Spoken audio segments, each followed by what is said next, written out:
Bienvenue à l'écoute de notre émission Vers d'autres cieux. Nous sommes aujourd'hui en compagnie de Pierre Péchou. Bonjour.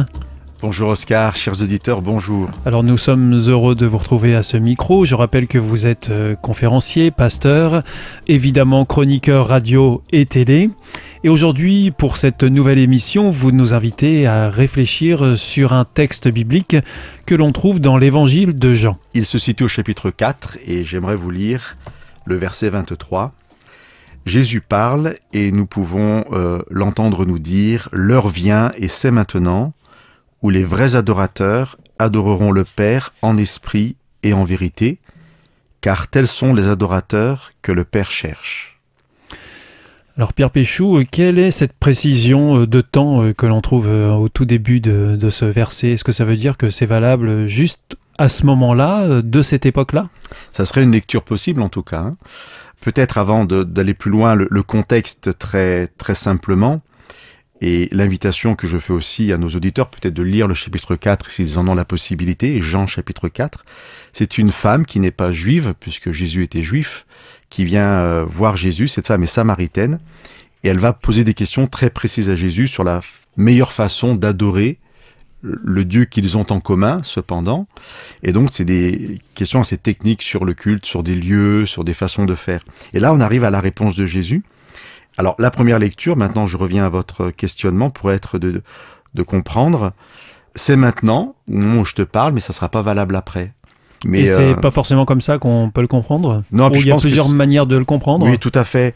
Je pense que ça nous permettra en fait de mettre un peu en avant une des particularités, des qualités de la Bible, hein, qu'on appelle la parole de Dieu. C'est sa permanence, sa capacité à traverser les époques, à être toujours d'actualité. Et donc l'autre façon de comprendre, quand Jésus dit « l'heure vient, c'est maintenant », eh bien c'est d'actualiser ce maintenant à nos premières lectures. Je parlais d'une femme samaritaine qui voyait Jésus pour la première fois. Ça peut être un point de départ. Pour nous, il y a eu une première fois, nous avons rencontré Jésus. Nous sommes à la place de cette femme et on entend Jésus nous dire « voilà, maintenant, ce que je vais te dire, c'est valable pour ton maintenant ». Juste peut-être, pour que ce soit clair, prendre une petite image. Ça serait un enfant qui aurait une carte de son papa, sur laquelle le papa aurait écrit « N'oublie jamais que je t'aime ». Voilà, on est dans la permanence du verbe au présent et l'enfant pourrait, année après année, lire cette carte et comprendre que tout le temps, toujours, son papa l'aime. Donc voilà pour ce qui est du présent. Dans ce sens-là, Jésus dit à cette femme « Voilà, maintenant, il y a une vérité que j'aimerais partager ». Et ça continue comme ça, c'est l'heure maintenant, au moment où nous aussi nous entendons ces paroles de Jésus.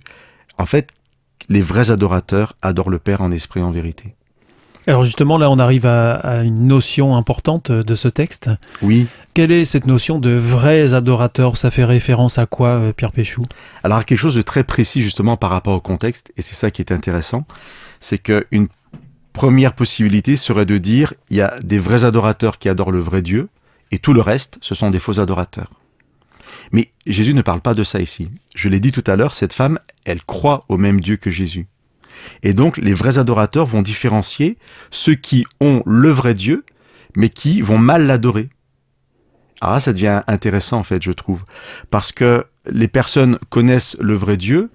Je garde cette expression-là, je sais qu'elle peut être polémique et sujet à discussion, mais c'est pas le but ici. Parce qu'il y a des vrais adorateurs et il y a un vrai Dieu. Voilà. Alors disons qu'il n'y a qu'un seul Dieu, c'est celui que présente la Bible, mais on peut en toute sincérité mal l'adorer. Et ça, c'est très intéressant.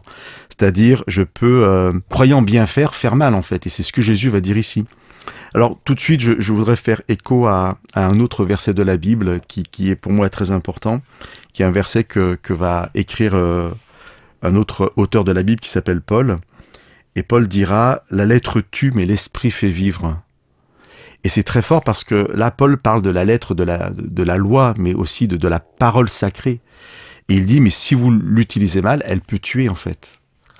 Je veux faire écho à ce passage parce qu'effectivement, Jésus dit « Les vrais adorateurs, pas parce qu'ils ont le vrai Dieu, mais parce qu'ils l'adorent bien, ils doivent obligatoirement l'adorer en esprit et en vérité ».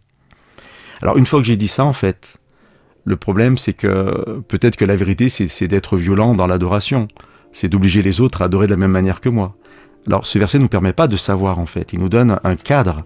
Et après, bien sûr, ça demandera un autre travail qui serait de savoir, mais qu'est-ce que Jésus entend par la vérité d'adoration.